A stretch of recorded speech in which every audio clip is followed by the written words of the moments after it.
mayor na yan na umiepal ngayon.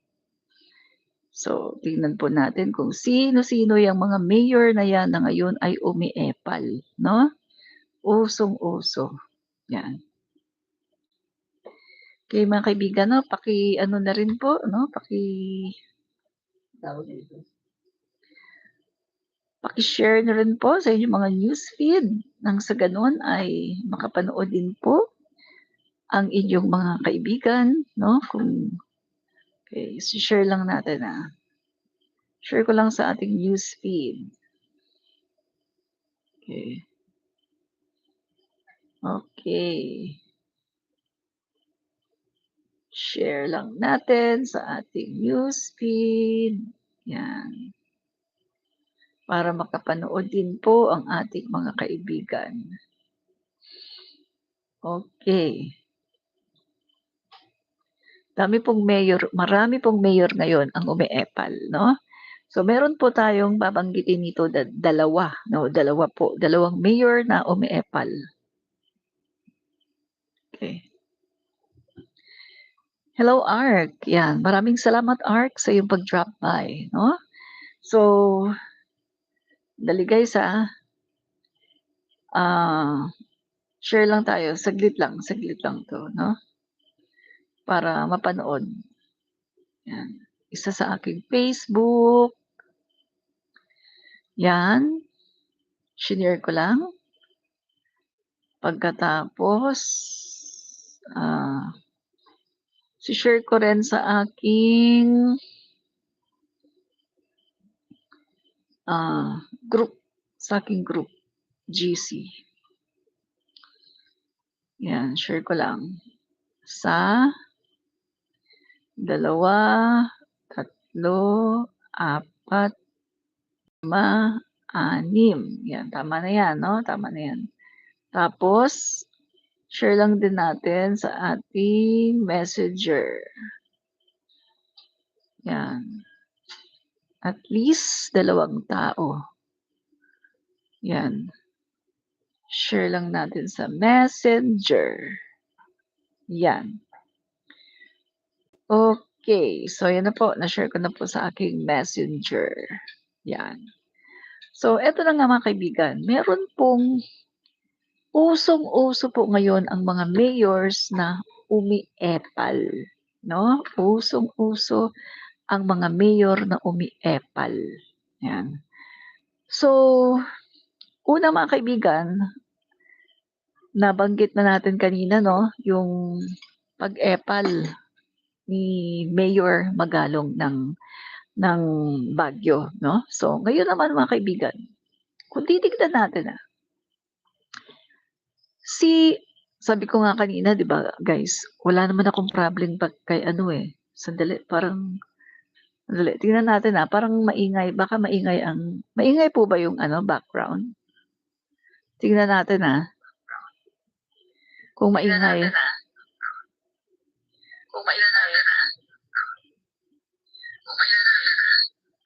Wala naman. Hindi naman maingay ang background, no? Okay lang. So, ilayo ko lang 'to. Yan. Hindi masyadong malamig sa paa. Yan. So, napansin niyo ba mga kaibigan na umiepal ngayon ang mga mayors, no?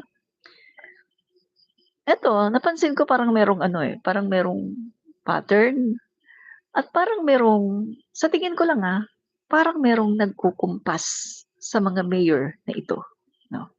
Sa tingin ko lang mga kaibigan. Sabi ko nga sa inyo, ako wala akong problema kay Isko, no? Pero mukhang meron akong nararamdaman, no? Na parang kaiba. Kaiba ang kanyang galit, no? Kay Congressman Joel Chua. Mukhang kaiba, no? Iba talaga eh. Mukhang pinag-iinitan niya. Bakit ko nasabi yan, guys? Kasi ang dami-daming congressman sa Manila. At marami din namang congressman na gumawa ng mga proyekto at meron pa ngang gumawa ng barangay hall mismo, mga kaibigan, no? Na nasa gitna din ng kalsada. Sabi ko na yan, di ba, sa aking vlog noon. Pero bakit hindi ito bakit hindi yata ito pinansin? Isang barangay hall na ginawa sa gitna din ng kalsada, bakit hindi pinansin? Napapansin niyo ba na mukhang ang talagang pinag-iinitan ni Mayor Isko Moreno ay si Congressman Joel Chua. So meron ng sumasagi sa aking isipan. May sumasagi sa aking isipan. Dahil ba? Guys, ito ha, komentaryo natin, no? Dahil ba sa, alam naman natin, si Isko Moreno at saka si VP Sara Duterte ay magkaalyado. Magkaalyado po, no? Si VP Sara Duterte at saka si Isko Moreno. In fact, mga kaibigan, inendorso ni VP Sara Duterte si Isko nung panahon ng kampanyahan. At meron ding mga nagsusulong ng Isko Sara 2028. So, eto lang naman ang sumasagi sa aking isipan. Hindi natin alam kung totoo pero eto lang ang sumasagi sa aking isipan. Hindi naman kaya or baka naman kaya ang init ng ulo na pinapakita ngayon ni Isko Moreno kay Congressman Joel Chua ay hindi naman kaya ito ay direktiba or utos sa kanya ng Vice Presidente na gipitin si Joel Chua. So mga kaibigan, baka naman mga kaibigan, etong kanyang ginagawa ni Isko Moreno ay direktiba galing sa Vice Presidente. Kasi alam naman natin mga kaibigan na galit si VP Sara Duterte dito kay Joel Chua dahil sa nangyari na pag-iimbestiga sa kanyang mga confidential funds. At isa pa si Valeriano sa Manila din. Mukhang selective yata. Bakit mukhang yung mga kongresista na involved sa scrutinize ng kanyang confidential funds, bakit mukhang yun yata? Mukhang yun yata ang kanyang pinag-iinitan. Mukhang sila yung palagi na lang na sinisita at kung ano-anong mga ginagawa ni Isko Moreno, keso ganito, keso ganyan, daming mga akusasyon. Tayo dito mga kaibigan, hindi tayo kakampi, no? Wala tayong kakampihan dito. Wala rin tayong pakialam sa issue nila. Unang-una sa lahat, BBM lang ako mga kaibigan. BBM. Romualdez. Yun lang ano ko mga kaibigan, no? Bongbong Marcos, Speaker Martin Romualdez. Kung baga wala tayo ditong papanigan sa kanila. At sabi ko nga sa inyo, wala akong problema kay Isko Moreno kahit na siya isang anti-Marcos. Pero ito lang ang napansin ko. I smell something fishy. Kakaiba yung kanyang galit dito kay Joel Chua. Joel Chua, no, congressman. Alam naman natin na nung panahon ng kampanyahan, si Congressman Joel Chua ay giniba ni VP Sara Duterte. Di ba? Na lagyan daw ng apple. Isalaksak daw yung apple hanggang sa si Congressman Joel Chua ay matay. Yan po exactly ang sinabi ni VP Sara Duterte. Gusto niya na si Congressman Joel Chua ay maganon. So itong naisip ko mga kaibigan, hindi kaya nagagawa ito ni Isko ngayon? Grabe. Ang pinapakita niya, obvious kasi selective. Ang daming congressman sa Manila. Ang daming nagtatayo na nasa daan. Pero bakit ito ang sinita? Bakit mo Congressman Joel Chua at saka si Valeriano ang napag-iinitan na alam naman natin na involved diyaan sa pag-iimbestiga ng confidential funds ni Sara Duterte. Ngayon ang papaisip ako guys, eto ba ay direktiba sa kanya ng Vice Presidente? At naiisip ko tuloy ngayon, yung sinabi ni Digong. Ano yung sinabi ni Digong? Sa kanyang speech, sinabi niya na si VP Sara Duterte, out of anger, dahil sa kanyang galit, siya ay tinatrabaho niya sa Davao City habang siya ay mayor, no? Si Sara Duterte, habang siya ang nakaupong mayor sa Davao City, tinatrabaho niya ang isang tao para matanggal sa katungkulan. Sinong tao yun? Si Alvarez. Ano sabi ni Duterte? Babae yan, babae yan. Nasa Davao siya nag-ooperate pero natanggal si Alvarez. Ipinagmalaki ni Duterte na out of anger dahil sa galit ni VP Sara Duterte ay ginawa niya ang paraan para matanggal si Alvarez sa pagiging speaker. So, kaya naisip ko ito ngayon mga kaibigan na si VP Sara Duterte kasi ay meron siyang reputation na kapag siya ay galit, kailangan makaganti. Yan po ang kanyang ugali. Kapag galit siya, kailangan makaganti. Hindi pwedeng hindi makaganti. Kailangan makaganti by hook or by crook. Yan po ang ugali ni VP Sara Duterte. So, ang ginawa niya, dahil galit siya kay Alvarez, ang ginawa niya, kahit siya ay nasa Davao, mayor, wala naman siyang, kumbaga, kung titingnan natin, wala naman siyang national position eh. Ang posisyon niya, lokal, mayor lang. Pero natanggal niya si Alvarez dahil ginamit niya ang kanyang connection. Ay mga kaibigan, napapaisip tuloy ako ngayon eh. Ang ginagawa ba ng dalawang mayor na ito? Ang ginagawa ba ng dalawang mayor na ito ngayon na nag-e-epal at nag-aakusa sa House of the Representative ay ayon ba sa direktiba ni VP Sara Duterte? Particularly, si Isko Moreno. Sabi ko nga sa inyo guys, wala naman akong problem kay Isko Moreno kahit siya anti-Marcos, no? Wala akong pakialam dyan, no? Nanalo na siya, kailangan siyang suportahan, no? At saka isa pa, hindi man ako taga Maynila eh. Bahala siya dyan, basta gawin niya ang tama. Hindi ko siya babatikusin basta gawin niya ang tama, no? Pero may naamoy tayo dito eh. I smell something fishy. Mukhang may direktiba. Mukhang merong utos, no?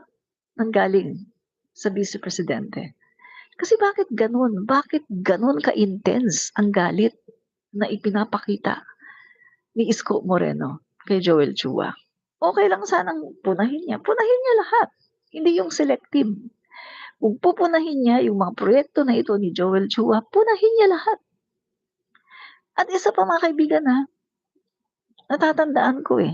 Ang dami na niyang binato ng mga kung anong-anong issue kay Congressman Joel Chua. Hindi siya pinapatulan eh. Pero lately, eto sinagot na siya. Kasi mga guys, no, tungkol ito sa sinasabi niya na wala daw permit. Nagtayo daw ng building, wala daw permit. Ang tanong kasi dito mga kaibigan, kung sasabihin niya nagtayo ng building, walang permit, sino ba? Sino ang mayor sa panahon nun na nagtayo ng building? Sino? Makakapagtayo ba ng building nang walang permit galing sa mayor? At isa pa, ang sinasabi nga ni Congressman Joel Chua, nag-legislate lang naman siya eh. Nagpasa lang naman siya ng batas eh na i-approve itong proyekto na to.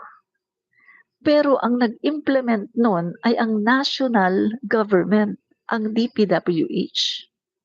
'Di ba? Kasi sa pagkakaalam ko mga kaibigan sa pagkakaalam ko, hindi naman, ewan ko Pero ito yung pagkakaalam ko, eh. Hindi naman ang kongresista ang nag-aasikaso ng mga building permit para sa isang construction na gagawin. Dahil unang-una sa lahat, yung mga kongresista, ang trabaho nila ay mag-legislate lang ng batas para aprubahan building na ito, 'no, itong building na 'to na itatayo, aprubahan. Yun lang ang gawain ng mga kongresista, mag-approve ng, mga budget at, mag-sponsor ng budget at mag-legislate. Pero yung sasabihin mo, pupunta siya sa mayor's office, hihingi ng permit, pupunta siya sa ganito, hihingi ng permit. Guys, hindi iyon ang function ng isang kongresista, sa pagkakaalam ko. Hindi iyan ang trabaho ng isang kongresista. Kaya tama yung sinasabi ni Congressman Joel Chua na hindi niya trabaho yun. Ang pagkakaalam ko, ang DPWH, dahil sila ang namamahala sa mga construction, halimbawa isang building yan, no? Isang building. Yan ay, sabi nga ni Joel Chua, ito ay proyekto ng national government. So, ito ay kanyang sinuportahan, nag-legislate siya, nag-approve siya ng batas para ma-approve yan, pati yung budget. Yun ang ginawa niya. Nagawa na niya ang kanyang trabaho. So, ang tingin ko dito mga kaibigan, there's something eh. Ito yung tinatawag na politicking. Namumulitika na talaga. Sa tingin ko ha, si Isko Moreno dito, sa tingin ko mga kaibigan, ay namumulitika. Kasi bakit niya ipo-point out, bakit niya ipipin down si Congressman Joel Chua patungkol dito. Samantalang ang gawain lang ng kongresista ay mag-draft ng batas, mag-amyenda ng bill ng batas, mag-approve ng budget na kailangan sa mga proyekto ng bawat distrito, mag-legislate. Hindi gawain ng isang kongresista na pumunta sa city mayor, humingi ng permit, pumunta sa humingi ng permit. Hindi ganon, mga kaibigan. Kaya sa tingin ko, meron talaga ditong direktiba. Sa tingin ko lang, mukhang may direktiba dito ang Vice Presidente sa ginagawa ni Isko Moreno na paggigipit di umano dito kay Congressman Joel Chua. I smell something fishy. Ang daming kongresista sa Manila. Bakit laging si Joel Chua? Dahil ba siya ang inisan, hate na hate sa kanya, si Sara Duterte? Kaya nga, may naamoy ako dito mga kaibigan. Mukhang politika ito. Politika ang nangyayari ngayon. Hindi ito simple lamang na, oy, wala kang permit, oy, ganito, ganyan. Hindi. I smell something fishy. It's politics. Sana mga kaibigan, no, sana lang iwasan na ang pamumulitika nitong mga mayor na ito. Sana yakapin nila, i-embrace nila ang kanilang mga congressman, yung lahat ng mga nandyan para makapag-build sila ng isang mas maayos, mas matatag at peaceful na community. Hindi yung ganito na puro bangayan ng bangayan. Mayor siya ng Maynila, si Isko. Siya ang ama ng Manila. Pero ganito ang kanyang pinapakita. Galawang Duterte. No? So, at isa pa mga kaibigan si Mayor Magalong ng Baguio naman. Baguio. Ganun din, galit na galit sa mga kongresista. Nilahat na nga eh. Kaya 'di ba umalma ang mga kongresista? Anong sabi ni na Richard Gomez? Anong sabi ni na Benny Abante, ni na Zia Alonzo Adyong ng Lanao? Anong sabi? I-pinpoint mo, sino yung kongresista na yan? Kasi mga kaibigan, damay lahat eh. Sinasabi niyang mga kongresista, damay lahat. Guys, sa lahat ng ahensya may bulok. Uulitin ko, sa lahat ng ahensya may bulok. Pag sinabi mong kongreso, meron diyang bulok, merong matitino. Pag nagbintang ka at sinabi mong kongreso lang, lahat damayan. So, hindi maganda yon. Kailangan, pangalanan mo, sino ba yung sinasabi mo? Para maging fair, patas doon sa mga kongresista na matitino. Pero anong ginawa ni Magalong? Nilahat niya, 'di ba? Hindi siya nagsasabi kung sino, particularly kung sino 'yan, yung sinasabi niya hindi niya mini-mention, nilalahat niya. Mali 'yan. Mali 'yan, mga kaibigan, 'no? Kaya ng pag-iisipan natin. Mukhang galawang DDS, mukhang gumagalaw ang mga galamay ng Vice Presidente. Guys, Operation Demolition Job para i-twist, para i-divert ang attention sa kanyang confidential funds at sa kanyang impeachment trial para sabihin na, okay, tanyo, ang dami-dami ng mga kongresista, may mga katiwalian pagkatapos ang inaano nyo, ang inimbestigahan nyo si Sara Duterte, magkano lang yan? Exactly. Ganyan po mga kaibigan ang naaamoy ko. Mukhang merong direktiba coming from the Vice President para ipin down ang mga kongresista at para ang kanyang impeachment trial ay matabunan. At para matabunan ang issue tungkol sa kanya. Nang sa ganon, ay ilagay sa isipan ng mga Pilipino, ng mga tao na, ay, mas kurap yung mga kongresista. Eh, bakit si Sara Duterte lang ang ganito ganyan? Di ba? Oh, mukhang nakikita na natin dito, mga kaibigan, no? Mukhang nakikita na natin dito. Merong pamumulitika at mukhang meron talagang direktiba coming from the Vice President. 'Di ba? Kasi nakakapagtaka naman ang dami-daming kongresista sa Manila. Bakit laging si Joel Chua? 'Di ba? Guys, just read between the lines yung mga sinasabi ni Isko Moreno. Mukhang meron talagang laman, may something. 'Di ba? Sabi ko nga sa inyo, hindi naman ako, wala akong problem kay Isko Moreno, bahala siya sa buhay niya. Alam ko naman kahit anti-Marcos siya, pero siya ang meda, so give him a chance. May mga issue siya ng mga korupsyon, benta daw dito, benta doon, kung ano daw ginawa, ang dami daw utang. Pero sige, give him a chance. Pero kapag may panahon at merong nakasilip niyan at nakakita ng mga matitibay na dokumento, ganun din ang mangyari sa kanya. Iimbestigahan din yan pagdating ng araw. Di ba? Yun yung mga kaibigan So ngayon, happy-happy na muna siya, no?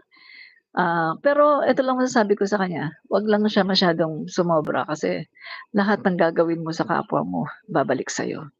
At baka pag siya na ang binanatan at may mga dokumento, baka matulad siya kay VP Sara Duterte. 'Di ba? Na hindi na talaga makawala dito sa kanyang mga katiwalian na binibintang sa kanya. Kaya nga ayaw niyang harapin ang kanyang trial, impeachment trial, dahil alam niya na matibay ang ebidensya laban sa kanya. 'Di ba? Yun yung mga kaibigan, no? So, ito pa ha. Dali, ano natin kakapagtaka, 'di ba? Talagang talagang iba. Iba talaga, no? Iba. Iba talaga mga kaibigan, no? Talagang iba. Yan. So sana wag silang magpapagamit, no? Wag sanang magpapagamit.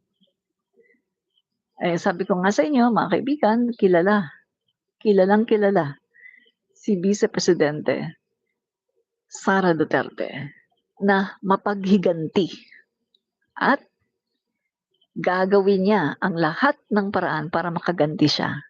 Makakasilip siya, kung may masisilip lang siya kahit kaunti, no, kaunting chance, gagawin niya 'yan, ang paghihiganti. At dito nakasilip siya ng tsansa. Si Isko Moreno nanalo, mayor ng Manila. Si Isko Moreno ang kanyang itinaas, no? Noong eleksyon at nanalo. So ito yung kanyang tsansa. Naggipitin si Congressman Joel Chua. No. So kung ako kay Congressman Joel Chua, mga kaibigan, kung ako sa kanya, total attorney naman siya, magsampa na siya ng case para hindi siya laging binabalahura, no? Kasi kapag ganito, hindi talaga siya natatantanan, lalong-lalo na kung merong direktiba galing kay VP Sara Duterte para gipitin, no? Para gipitin si Congressman Joel Chua. Hindi talaga siya tatantanan.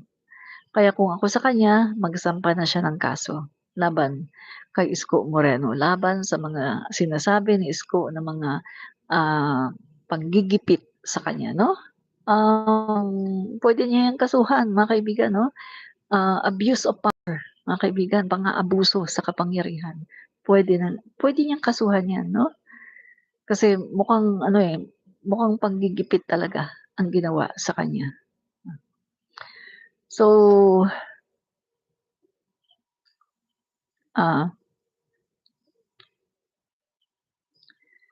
sabi ni Lorenza Pedrique, Glenn Daigdigan, yung yung pagpapatayo ng barangay sa Pangketa, hindi si Chua lang may gusto doon.